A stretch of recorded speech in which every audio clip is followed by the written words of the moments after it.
Entre la invasión militar rusa en Ucrania y la cruenta guerra en Gaza, se produjo un evento trágico que pasó desapercibido entre los medios de comunicación y la comunidad internacional.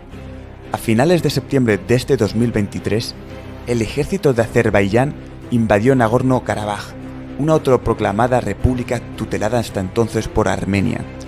Prácticamente de la noche a la mañana, 120.000 ciudadanos karabajenses, la población al completo, tuvieron que abandonar sus casas y buscar cobijo en Armenia ante la amenaza de una masacre a manos de las tropas azeríes.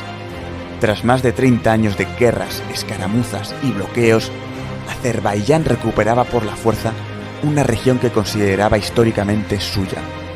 El gobierno de Armenia, sin fuertes apoyos internacionales y con un ejército 3 veces más pequeño, renunciaba a dar la batalla y daba por perdido este enclave que también reclamaba como propio. ¿Se puede hablar de un nuevo genocidio armenio? ¿Cómo hemos llegado a esta situación? ¿Estamos ante un nuevo escenario de guerra mundial entre las grandes potencias?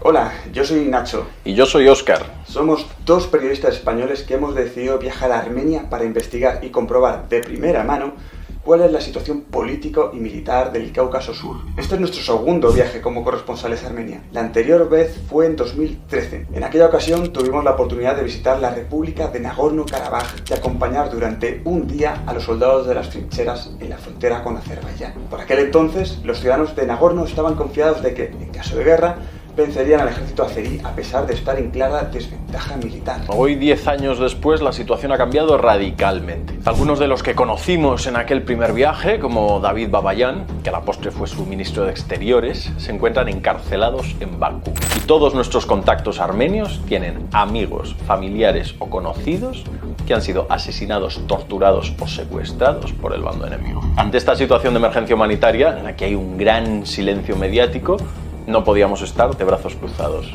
Así que pactamos con varios medios una serie de reportaje y nos pusimos manos a la obra. En este viaje visitaremos a campos de refugiados y entrevistaremos a politólogos, militares y cargos políticos para tratar de arrojar un poquito de luz a un conflicto extraño a ojos de un ciudadano occidental de a pie. Esperemos que lo encontréis de interés y estaremos encantados de responder a todas las preguntas que nos hagáis en los comentarios. ¿Listo? Listo. Nagorno-Karabaj, o Artsaj, como la llaman los armenios, es una región montañosa enclavada en el corazón del Cáucaso Sur. Está flanqueada por Armenia al este y por Azerbaiyán al oeste. La región no comparte una frontera directa con Georgia ni con Irán, pero está relativamente cerca de ambas. Hasta que se produjo la diáspora, vivían unos 130.000 habitantes. El tamaño de su territorio es similar al de la provincia española de La Rioja. La economía de Nagorno-Karabaj se basaba en gran medida en la agricultura y el sector minero, cobre, oro, piedras preciosas, pero de forma muy modesta. Además, tampoco poseen recursos energéticos de petróleo o gas, ni un sector industrial boyante. De hecho, su PIB per cápita era de los más bajos de Europa. Entonces, os estaréis preguntando, ¿por qué ha estallado este conflicto? Bueno, pues este follón viene de finales de los 80 más o menos. ¿Qué ocurre a finales de los 80? Que la Unión Soviética empieza a implotar y los estados que eran repúblicas soviéticas empiezan a independizar después de los follones de siempre, etc. Y esta república, Nagorno-Karabaj, bueno, pues esta república se la habían dado los soviéticos en su día a Azerbaiyán, pero es una república con una mayoría étnica de armenios, tiene azeríes, pero tiene una mayoría étnica de armenios.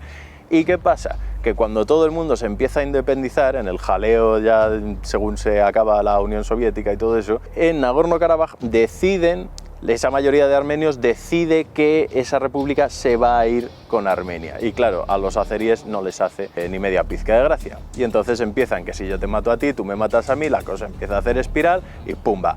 Guerra civil donde se enfrentan ya de paso los armenios y los azeríes, las dos naciones, por Nagorno-Karabaj. Bueno, pues al final ganan los armenios. Fue una guerra bastante chunga, quiero decir, cada bando étnico expulsaba o masacraba al otro. Al final del todo, los armenios echan a los azeríes, ganan y se quedan Nagorno-Karabaj y además se quedan 7 territorios de regalo por parte de Azerbaiyán.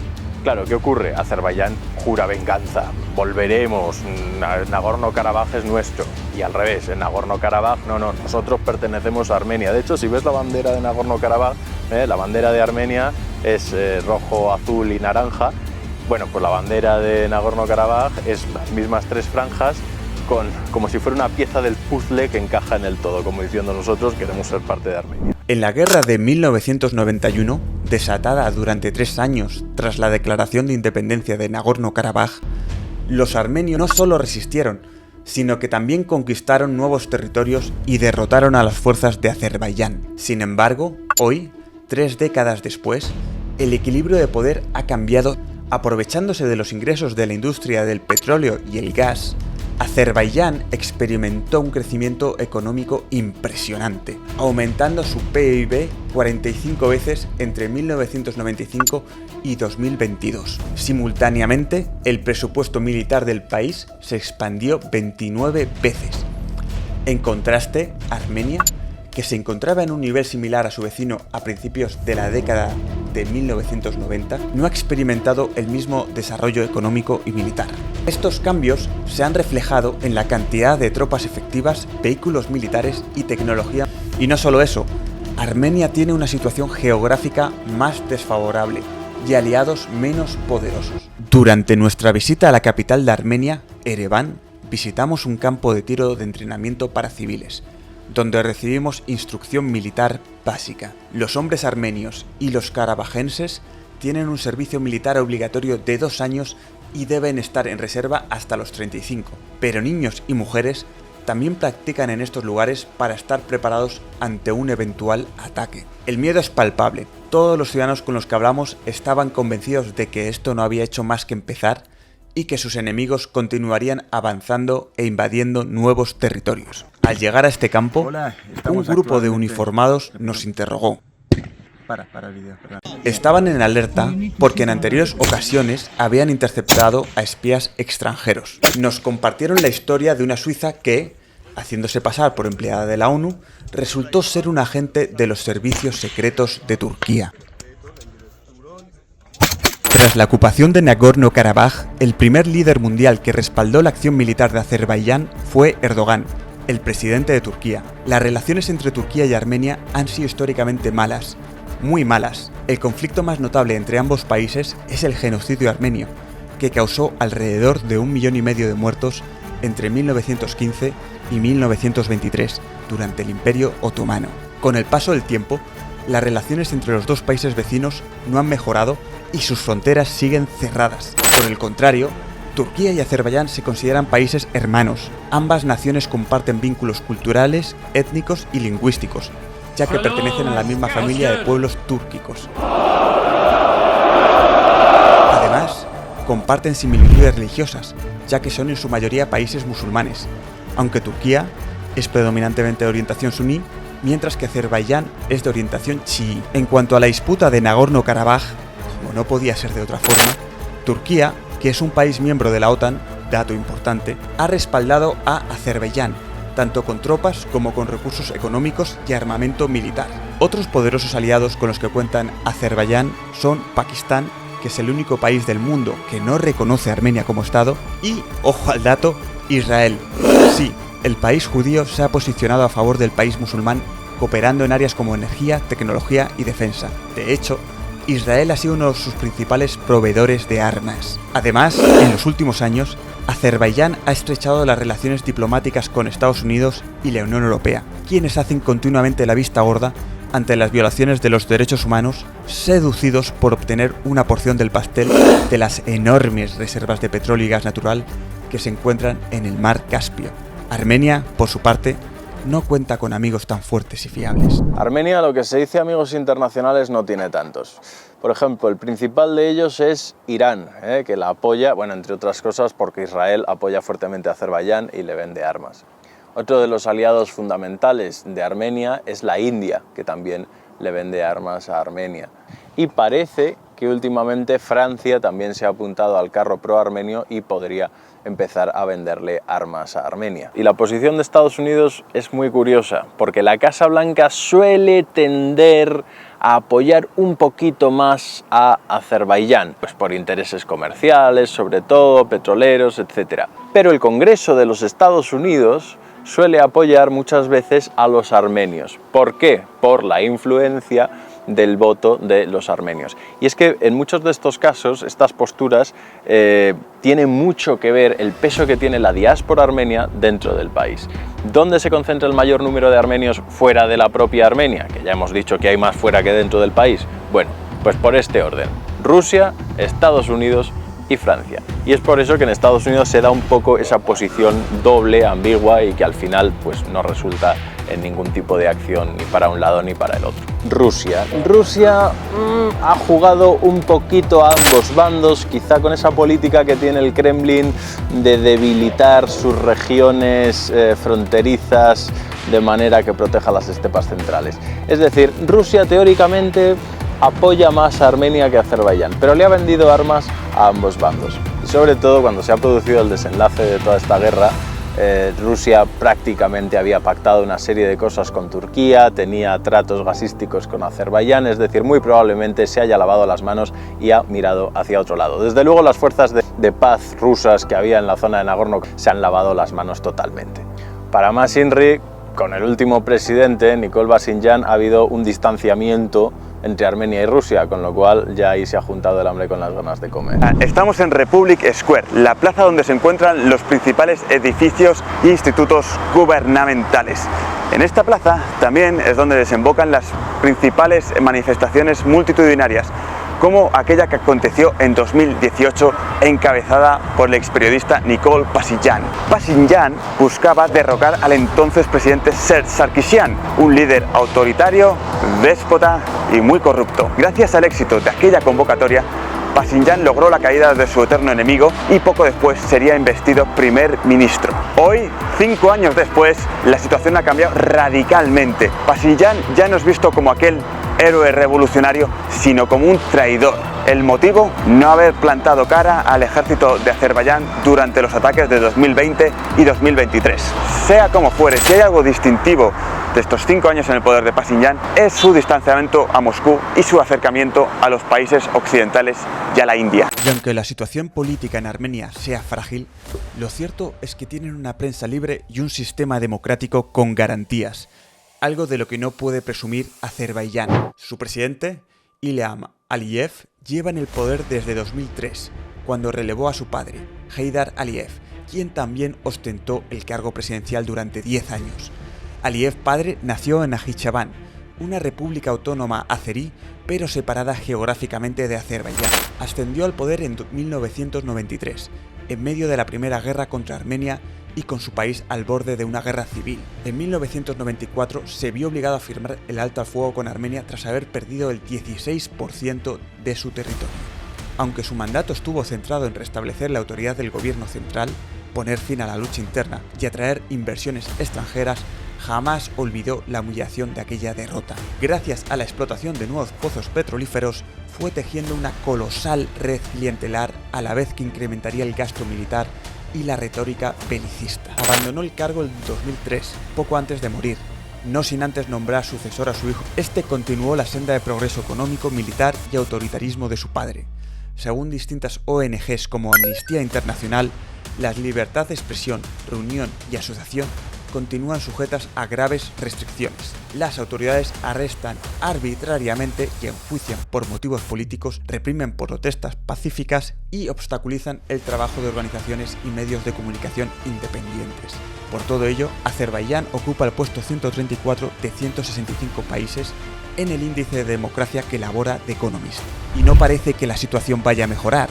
Según varios comentaristas, se considera muy posible que Aliyeva, la esposa de Ilham y actual vicepresidente del país, sucederá a su marido. ¿Y cómo consigue el clan Aliyev aplacar las protestas en la calle?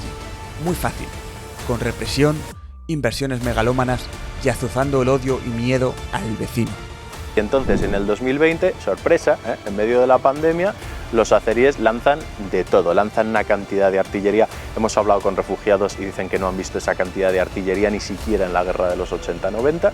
Lanzan artillería, lanzan drones, se traen hasta mercenarios turcos sirios para atacar a Nagorno-Karabaj y como son una potencia militar bastante superior, pues básicamente se meriendan sus 7 territorios y uno de regalo. Y en el 2023, es decir, hace nada, vuelven para rematar el trabajo. La antesala de la gran ofensiva militar llegó en diciembre de 2022, cuando las tropas de Azerbaiyán cortaron el corredor entre Artsaj y Armenia durante más de 9 meses, lo que provocó una escasez de comida, medicamentos y productos de primera necesidad.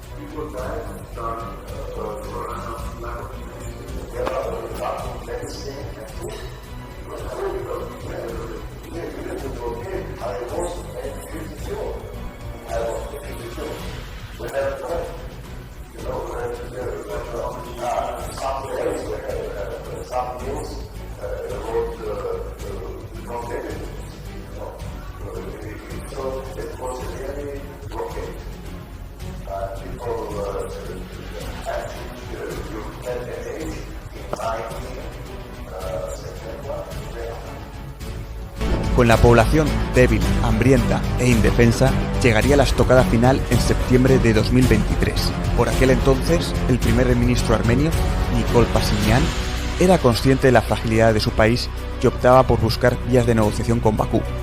Sin embargo, los azeríes estaban decididos en acabar lo que habían empezado. Bajo el pretexto de realizar operaciones antiterroristas, en 24 horas arrasaron lo que quedaban de las defensas de Artsaj, ante la impasividad de las supuestas tropas rusas de mantenimiento de paz.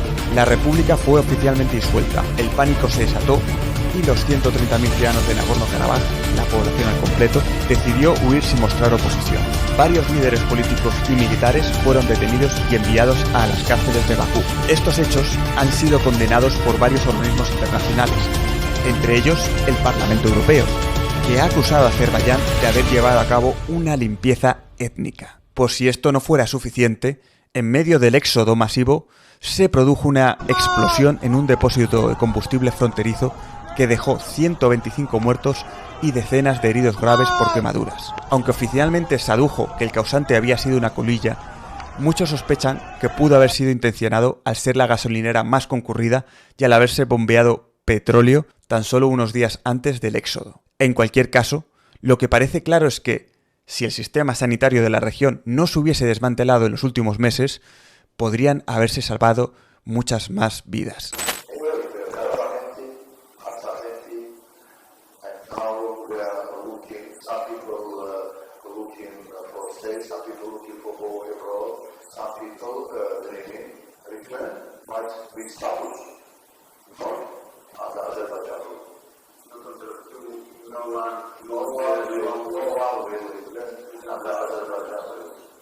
Society here don't understand before it's not logic. They can't. You saw children killed. In 1920 was all people was killed, like in ISIS way. Sabitiyle Azərbaycan dövlətiyle haqlı olarak fəxr edir.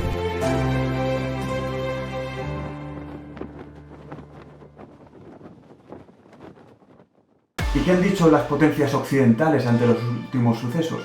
De momento, su respuesta ha sido tibia. La ONU ha mostrado su preocupación y ha alentado de forma un tanto ambigua el cese de hostilidades. Estados Unidos no parece decidido a abrir otro frente de guerra contra Rusia ni a enemistarse con sus socios de la OTAN turcos, pero plantea una misión internacional de vigilancia.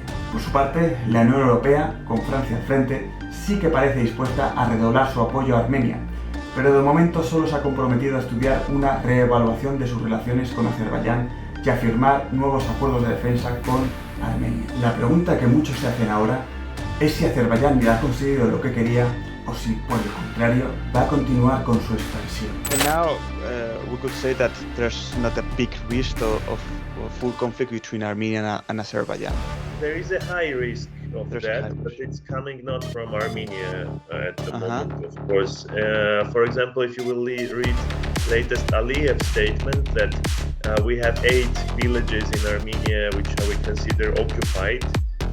Villages which they mention, these are let's say, the Soviet time enclaves in Armenian territory, in the small villages which would consider territory of Azerbaijan.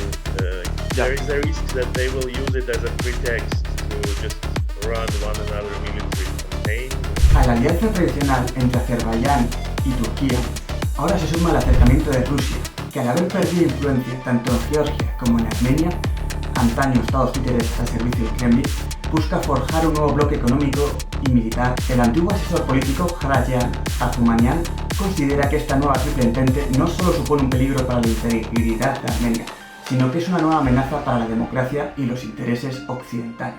And for Russia, it is very important to have Armenia as a region, as gubernia, not the state, because Armenia is the last region, last space where Russia have influence in the South Caucasus. And when Russia lost Armenia, they lost South Caucasus and thus.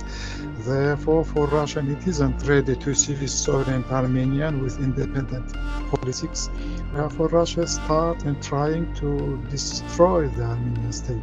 Según nos relata por email el politólogo Josep Hursudian, el objetivo de los futuros nuevos ataques será conseguir una ruta extraterritorial hacia la provincia azerí de Najicheván, actualmente aislada del resto de Azerbaiyán, a través del territorio de Armenia, muy probablemente a través de la subregión armenia de Mehri.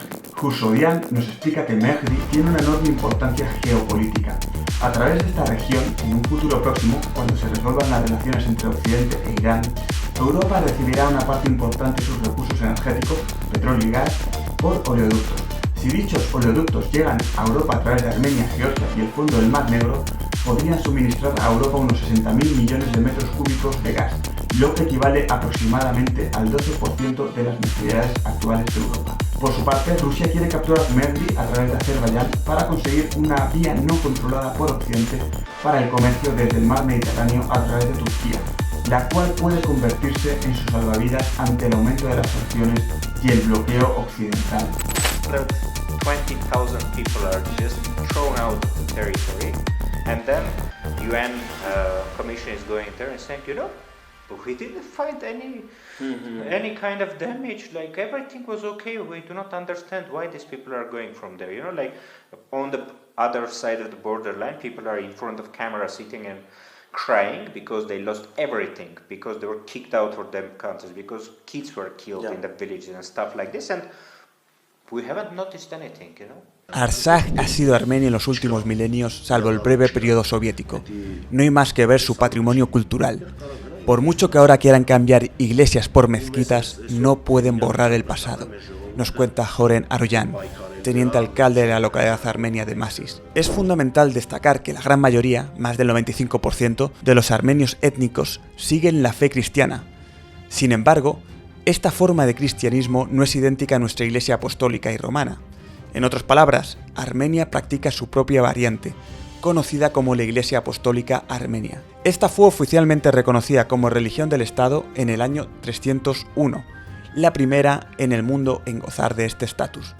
Por el contrario, en Azerbaiyán, la religión predominante es el Islam, y la mayoría de la población practica el Islam chiita. Y aunque la religión no ha sido el desencadenante del conflicto, lo cierto es que se ha utilizado para marcar diferencias y moldear la identidad nacional de cada bando. De hecho, en 2020, tras el primer gran avance militar de Azerbaiyán, las tropas azeríes bombardearon deliberadamente la Catedral Cristo Salvador de Shushi, derruyeron y cambiaron las funciones de iglesias, profanaron cementerios y saquearon reliquias cristianas, tal y como han detallado distintas ONGs y ha denunciado el Parlamento Europeo. El único consuelo que pueden encontrar los refugiados karabajenses es la generosidad de la población local armenia, volcada en ayudar a sus nuevos vecinos.